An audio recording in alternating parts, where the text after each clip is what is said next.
Student, তোমরা যারা এবছর অর্থাৎ 2025-এ উচ্চ মাধ্যমিক পরীক্ষা দেবে এবং তোমাদের ইতিহাস সাবজেক্টটা আছে, তোমাদের জন্য আজকের ক্লাসটা খুবই গুরুত্বপূর্ণ। আজকের ক্লাসে তোমাদের 100% কমনযোগ্য বড় প্রশ্ন অর্থাৎ 8 নম্বরের প্রশ্নের সাজেশন নিয়ে আলোচনা করব।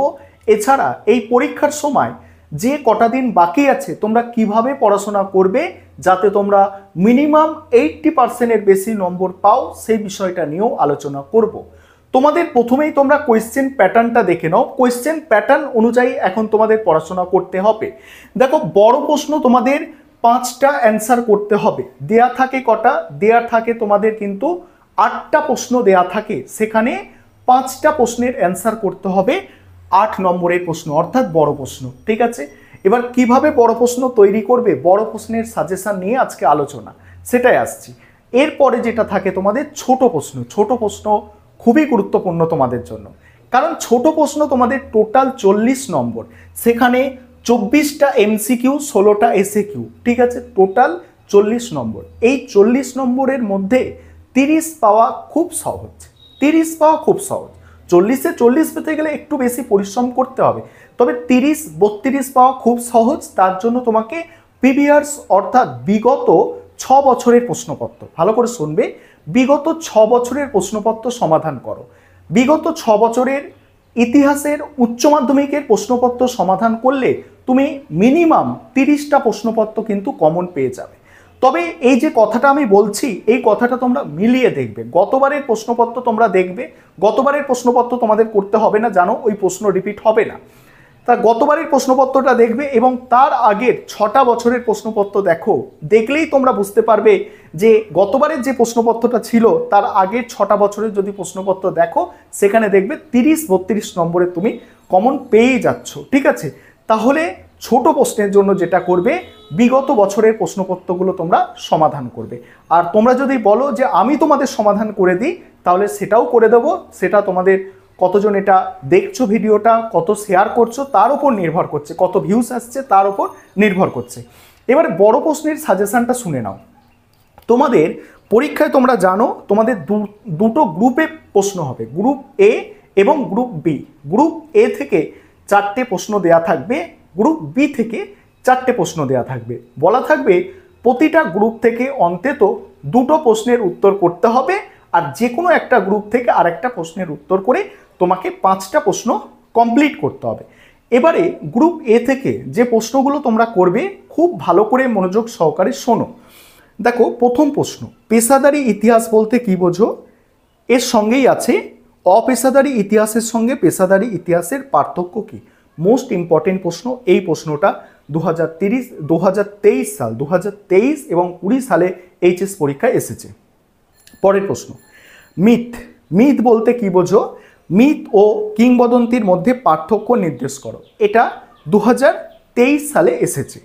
পরের প্রশ্ন, পলাশী ও বক্সারের যুদ্ধের ফলাফলের তুলনামূলক আলোচনা করো। মোস্ট ইম্পর্টেন্ট প্রশ্ন, এটাও এইচএস 2023-এ এসেছে।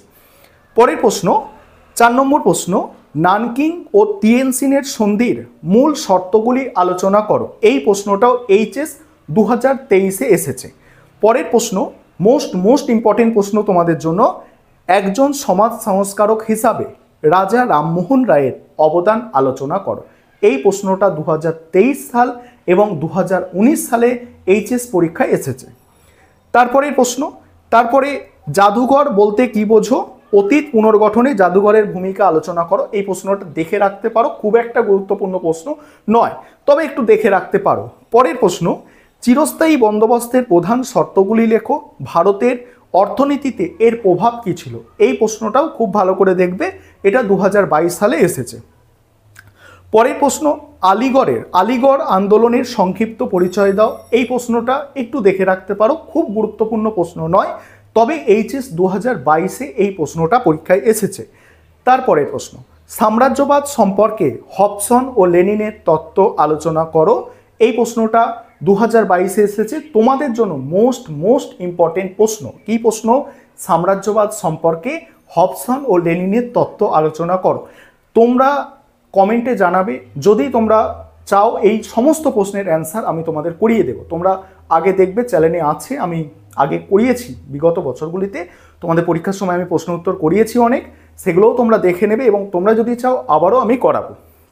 পরের প্রশ্ন, ভারতে অবশিল্পায়নের কারণগুলি কী ছিল? ভারতীয় অর্থনীতির ওপর এর প্রভাব আলোচনা করো। এই যে প্রশ্নটা, এটাও এইচএস 2022 এসেছে, তবে খুব একটা গুরুত্বপূর্ণ প্রশ্ন নয়, তবে মোটামুটি দেখতে পারো। ব্রিটিশ শাসনে ভারতে আদিবাসী ও দলিত সম্প্রদায়ের আন্দোলনের বিবরণ দাও। এই প্রশ্নটাও খুব একটা গুরুত্বপূর্ণ নয়, এই প্রশ্নটা 2022 এসেছে। পরের প্রশ্ন, উপনিবেশবাদ বলতে কি বোঝো? এর সঙ্গে সাম্রাজ্যবাদের সম্পর্ক নির্ধারণ করো। এটা 2019 এসেছে, খুব একটা গুরুত্ব দেওয়ার দরকার নেই।